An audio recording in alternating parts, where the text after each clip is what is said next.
Halo sobat pencinta dongeng, apa kabar? Semoga sehat selalu ya. Kali ini kita akan menceritakan sebuah dongeng yang berjudul Timun Mas. Mau tahu kisahnya? Kita dengar langsung aja yuk. Dongeng Timun Mas.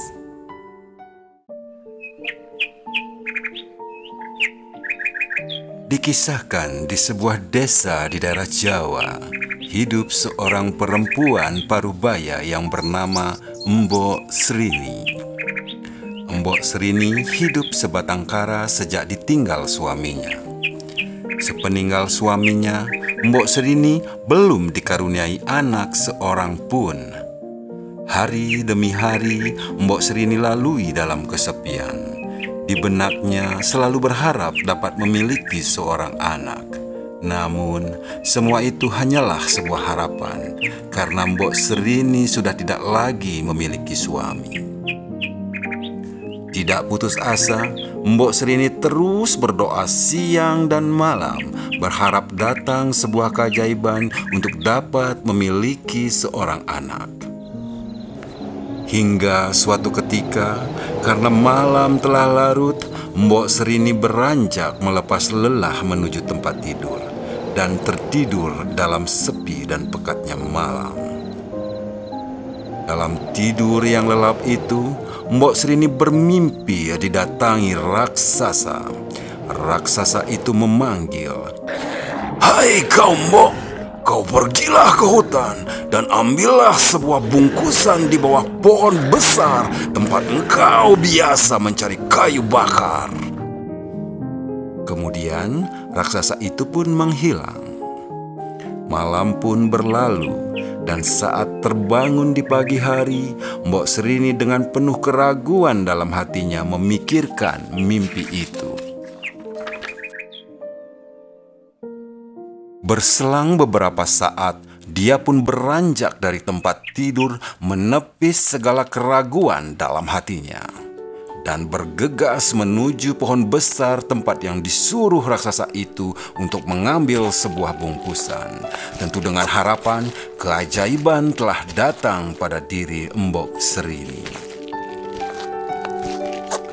Setelah tiba di hutan, Mbok Srini mencari letak bungkusan di bawah pohon besar tempat ia biasa mencari kayu bakar.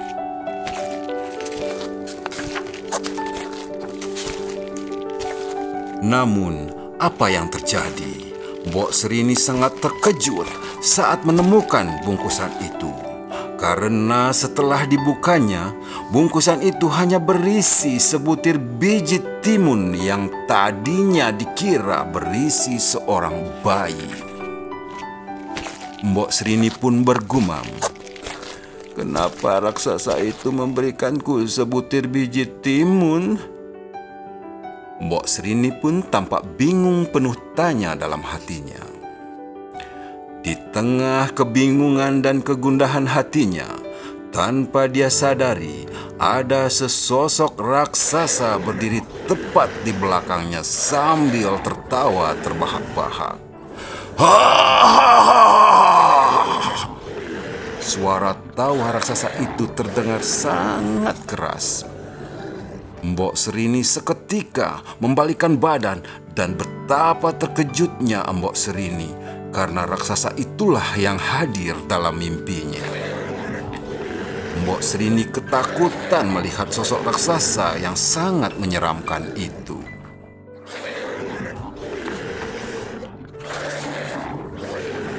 "Maaf, ampun raksasa, jangan memangsa aku." Mbok Srini memohon dalam ketakutan. "Hai, jangan kau takut perempuan tua. Bukankah kau menginginkan punya seorang anak?" tanya raksasa itu dengan suara keras. Iya raksasa," jawab Mbok Srini masih dalam ketakutan. Kau sudah dapat biji timun itu. Cepat, kau tanam biji timun itu, dan kau akan segera punya seorang anak perempuan. Tapi jika anak itu sudah dewasa, kau serahkanlah anak itu untuk kujadikan santapanku. Hahaha. Raksasa itu menjawab dengan wajah yang tampak semakin seram. Dalam ketakutan dan tanpa berpikir panjang, Mbok Srini pun menjawab, "Baiklah raksasa, jika sudah besar nanti, aku bersedia menyerahkan anak itu." Mendengar jawaban Mbok Srini, raksasa itu pun menghilang. Mbok Srini kemudian segera menanam biji timun itu. Hari demi hari, Mbok Srini merawat biji timun yang telah dia tanam dengan sangat baik, dengan harapan kelak dia dapat memiliki seorang anak. Beberapa bulan kemudian, tanaman itu bertumbuh sangat subur. Namun ada yang aneh. Tanaman timun sesubur itu hanya menghasilkan satu buah timun saja. Hari demi hari, Mbok Srini merawat dengan telaten tanaman timun itu. Dan buah timun sematawayang itu semakin hari semakin membesar, bahkan berukuran lebih besar dari buah timun biasa. Buah timun itu juga memiliki warna yang berbeda, yaitu berwarna kuning keemasan. Dan kini tibalah saatnya. Buah timun itu telah matang dan siap untuk dipanen. Mbok Srini memetik buah timun yang besar dan berat itu dan membawanya pulang ke rumah. Ketika sampai di rumah, Mbok Srini membelah timun itu. Dan apa yang terjadi? Betapa terkejutnya Mbok Srini. Dia melihat seorang bayi perempuan yang sangat cantik. Dan saat itu juga Mbok Srini menggendong bayi yang menangis itu. Tangis bayi itu cukup keras sebagai tanda bayi yang sangat sehat.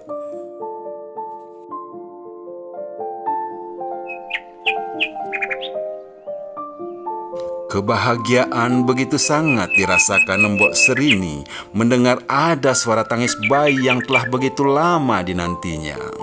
Mbok Srini pun memberi nama anak kesayangannya itu dengan nama Timun Mas. "Ciluba, cup cup cup cup, anakku sayang Timun Mas, jangan menangis sayang," hibur Mbok Srini sambil menimang-nimang Timun Mas. Mbok Srini pun merawat dengan baik Timun Mas dan dididik dengan penuh kasih sayang untuk menjadi anak yang baik di kemudian hari. Hari demi hari, bulan demi bulan tanpa terasa, Timun Mas sudah menjadi anak kecil yang cantik menggemaskan. Di samping cantik, Timun Mas juga memiliki kecerdasan yang luar biasa. Mbok Srini merasa terharu bahagia, sekaligus ucap syukur atas tumbuh kembang Timun Mas yang sangat baik.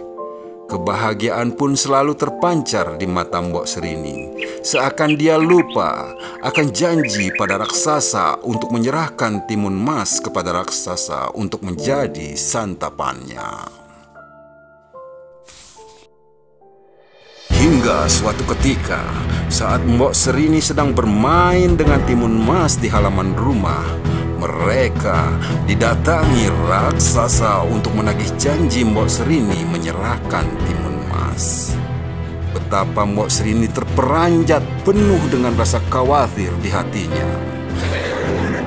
"Hai kau perempuan tua, aku datang untuk menagih janjimu. Kau harus serahkan anak itu untuk kejadikan santapanku." Pinta raksasa dengan mata melotot. Mbok Srini dengan tegar menutupi rasa khawatir dalam hatinya, dan seketika itu juga mendapat cara untuk melindungi Timun Mas, anak kesayangannya. "Wahai kau raksasa, kau lihatlah, anak ini masih terlalu kecil dan kurus, Dagingnya pasti tidak enak. Kau tak akan puas menyantapnya. Kau datanglah 2 tahun lagi. Jawab Mbok Serini berusaha meyakinkan raksasa. Hah? 2 tahun lagi? Tapi ingat, saat aku datang nanti, kau harus menyerahkan anak itu. Aku akan mendapatkan santapan yang enak.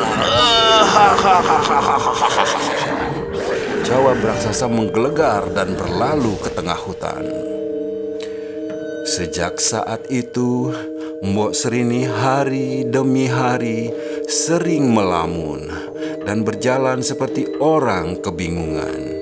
Iya, Mbok Serini diselimuti rasa khawatir di hatinya, karena kelak dia harus menyerahkan timun emas anak kesayangannya yang telah lama dirindukannya.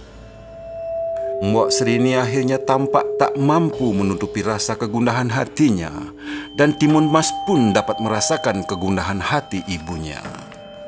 Kemudian, timun emas memberanikan diri mendekati ibunya penuh tanya. Ibu tampak berubah. Kenapa ibu seperti tidak bahagia? Ada apa, ibu? Tanya timun emas penuh harap ibunya kembali seperti semula. Tidak apa, ibu tidak apa-apa, anakku. Kau bermainlah kembali, anakku. Jawab Mbok Serini tanpa mampu lagi menutupi rasa sedih di raut wajahnya. Mendengar itu, timun emas tidak serta-merta percaya dan terus mendesak ibunya. Tidak, ibu. Ibu tampak sedih. Apa karena aku, ibu? Katakan, aku ingin ibu bahagia. Katakanlah padaku, ibu. Pinta timun emas berharap ibunya mau menceritakan apa yang sesungguhnya terjadi. Mbok Serini pun menceritakan apa yang sesungguhnya terjadi. Anakku timun emas, maafkan ibu. Selama ini ibu merahasiakan bahwa kamu bukanlah anak yang terlahir dari rahimku, kata Mbok Serini dengan berlinang air mata. Apa maksudnya ini, ibu? Sela timun emas ingin ibunya menceritakan semuanya. Mbok Serini pun menceritakan semua rahasia yang ia simpan selama ini. Dari hidup sebatang kara ditinggal suami, merindukan kehadiran seorang anak, mimpi bertemu raksasa, hingga memiliki seorang anak cantik yang ia beri nama Timun Mas. Mbok Serini pun menceritakan sosok raksasa yang akan menagih janji untuk menyerahkan timun emas untuk menjadi santapannya jika timun emas sudah besar nanti. Mendengar cerita itu, timun emas menjadi sangat kaget dan tidak mau berpisah dari ibunya. Tidak, ibu. Bagaimanapun juga ibu adalah ibuku. Aku sayang ibu. Aku berbakti padamu, ibu. Ibu telah membesarkan aku. Aku tidak mau ikut bersama raksasa itu, ibu, kata timun emas. Mendengar apa yang disampaikan timun emas membuat Mbok Serini merasa sedih dan kembali melamun. Namun, ia berusaha tampak tegar dan meyakinkan timun emas bahwa timun emas akan tetap bersamanya. Hari demi hari, waktu demi waktu, Mbok Serini terus mencoba mencari cara untuk dapat menyelamatkan anak kesayangannya. Namun, hingga waktu yang telah dekat untuk ditagih janji, Mbok Serini belum juga mendapatkan cara untuk menyelamatkan timun emas. Dan ia terus berdoa semoga Tuhan Yang Maha Kuasa memberikan jalan keluar untuk menyelamatkan timun emas. Hingga suatu malam, Mbok Serini bermimpi bertemu seorang petapa di sebuah gunung. Dan petapa itu menyuruh timun emas untuk menemuinya, dan ia dapat memberikan pertolongan untuk melawan raksasa yang jahat itu. Keesokan harinya, Mbok Srini dengan keyakinan penuh menceritakan mimpi itu pada Timun Mas. Sebagai anak yang pemberani, Timun Mas menyanggupi dan pamitan pada ibunya. Ia pun bergegas mencari petapa seperti yang ada dalam mimpi ibunya. Hari demi hari, Timun Mas lalui dari bukit ke bukit untuk mencapai sebuah gunung dalam mimpi ibunya. Hingga sampailah ia di sebuah gunung tempat petapa itu berada. Permisi kek, namaku Timun Mas. Ibuku menceritakan bahwa kakek dapat menolongku melawan raksasa jahat yang ingin menyantapku, sapa Timun Mas dengan sopan. Oh, mari sini Timun Mas cucuku. Iya, akulah yang mendatangi ibumu lewat mimpi. Kau ketahuilah cucuku, nanti jika raksasa itu datang kembali, kamu berlarilah dengan kencang, pesan petapa itu. Tapi langkah kakiku pendek, tidak selebar raksasa itu, kek. Aku pasti dengan mudah ditangkapnya, balas Timun Mas. Kamu memang anak yang cerdas cucuku. Kamu ambillah 4 buah bungkusan kecil itu. Lemparkan satu persatu saat kamu melarikan diri, jawab petapa itu dengan tegas. Baik, terima kasih ya kek atas segala pertolongan kakek, ucap Timun Mas sambil mengambil 4 bungkusan kecil yang diberikan petapa itu. Iya cucuku, sekarang kembalilah temui ibumu, jawab petapa sambil tersenyum. Timun Mas pun pamit dari petapa itu dan ia kembali ke rumah menemui ibunya. 2 tahun pun telah berlalu. Tiba-tiba di kejauhan terdengar langkah kaki raksasa yang semakin dekat semakin menggelegar, dan raksasa itu pun tiba tepat di halaman rumah Mbok Sri. Hai perempuan tua, aku datang untuk mengambil santapanku. Mana anakmu, ah? Aku sudah terlalu lapar, teriak raksasa itu.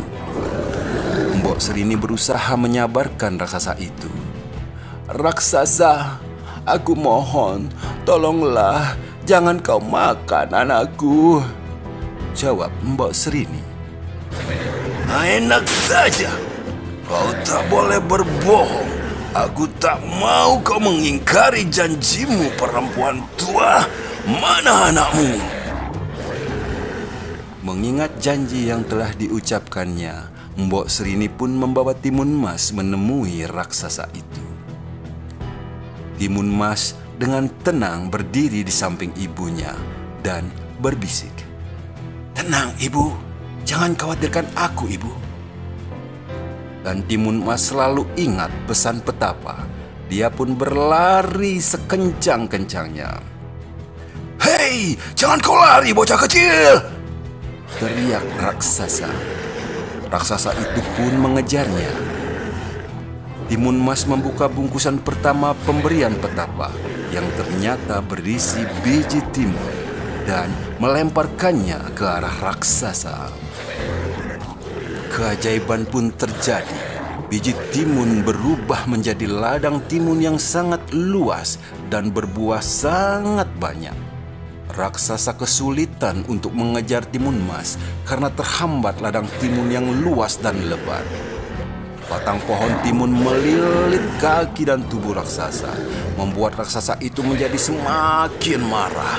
Ia pun bersusah payah melewati ladang timun itu, dan ladang timun yang luas itu belum mampu menghentikan raksasa.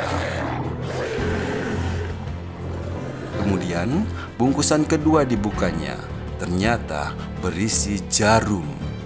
Timun Mas melempar jarum itu, dan jarum itu berubah menjadi hutan pohon bambu yang sangat lebat, membuat usaha raksasa untuk mendapatkan Timun Mas semakin berat. Dan ia berusaha sekuat tenaga menerobos hutan pohon bambu itu. Ternyata raksasa masih mampu melewati hutan pohon bambu Dan walau penuh luka di kaki dan tubuhnya, raksasa terus mengejar Timun Mas. Namun apa daya, sambil berlari, Timun Mas membuka bungkusan yang ketiga yang ternyata berisi garam. Dia pun melemparkannya ke arah raksasa, dan seketika itu juga garam berubah menjadi lautan yang sangat luas, layaknya samudera. Namun, walau raksasa tampak kelelahan dan dengan luka yang semakin perih di sekujur tubuhnya, lautan tidaklah menjadi penghalang bagi raksasa untuk mendapatkan Timun Mas. Raksasa itu pun berhasil mencapai tepi lautan. Timun Mas mulai sedikit khawatir dengan kekuatan yang dimiliki raksasa itu. Ia pun membuka bungkusan yang keempat yang berisi terasi dan melemparkannya sekuat tenaga ke arah raksasa. Keajaiban terjadi lagi. Terasi berubah menjadi lautan lumpur yang dalam dan panas mendidih. Dan dengan sisa tenaga yang dimiliki, raksasa itu terus berlari dan berlari. Namun semakin kencang ia berlari, semakin dalam ia terperosok dan terhisap ke dalam lautan lumpur yang panas mendidih. Hingga raksasa itu pun akhirnya tenggelam.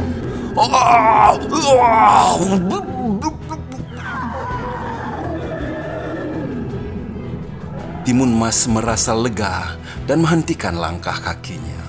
Sejenak ia berucap syukur atas pertolongan Tuhan yang telah menyelamatkan dirinya. Meskipun lelah melanda sekujur tubuh Timun Mas, namun kali ini lelah itu seperti tidak ia rasakannya. Ia pun bergegas berjalan pulang ke rumah menemui ibunya. Mbok Srini yang biasanya selalu berlinang air mata sedih semeninggal Timun Mas, kini berubah menjadi tangis haru bahagia setelah melihat kedatangan anak kesayangannya selamat sampai di rumah. Mereka pun berpelukan bahagia dan seolah tiada henti berucap syukur atas segala pertolongan Tuhan yang Maha Kuasa. Sejak saat itu, Mbok Srini dan Timun Mas menjalani hidup penuh keceriaan dan kebahagiaan.